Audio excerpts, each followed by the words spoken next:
After a hearty dinner at the Sutherland family's home, Wyatt Earp, a man who had shot more bandits than the number of hot meals he had received in recent years, discovered, with the utmost sincerity, that the landlady's steak had not gone to his soul as much as the landlady's daughter had. Urilla was a gentle, respectful, and orderly young woman. You'd think everything in the house aligned whenever she was around. He liked her big, dark eyes.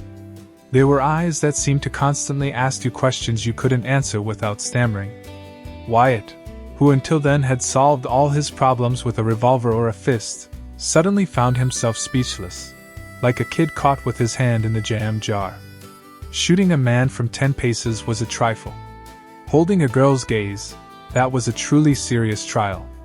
The thought of having to speak to her father made him sweat worse than a whole day spent under the dust-water sun. So he told himself, with the air of a man putting off a debt. After the election, Wyatt, old boy.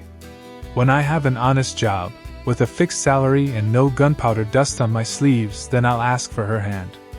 As a respectable citizen, not as a wandering adventurer in the Nevada desert.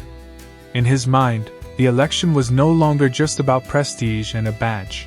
It was the path to a house with a porch, a beautiful wife who would smile at him in the morning, and a dog who wouldn't ask embarrassing questions when he came home drunk.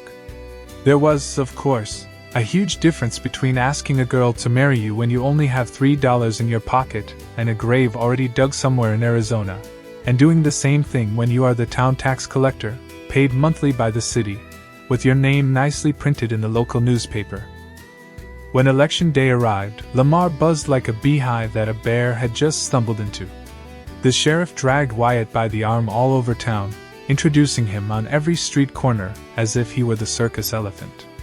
Only, instead of a trunk and big ears, the main attraction was Wyatt's mustache, a marvel that had already entered local legend. Women sighed when they saw him, men checked their revolvers so as not to seem less important, and dogs ran away with their tails between their legs. The voting itself was child's play, with the Reverend giving fiery sermons about the will of the people and the will of the Lord.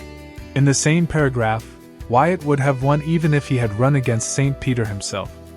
That evening, a grand ball was held, big as all outdoors, right in the middle of the main street. Musicians from the slums arrived with violins that screeched like rusty hinges and drums that beat as if they wanted to crack the earth. They danced until their boots cracked, drank enough whiskey to fill a pond, and one drunkard swore to all the revelers that he had even seen the horse, Rowdy, dancing the polka in the stable. It was the big moment, wasn't it?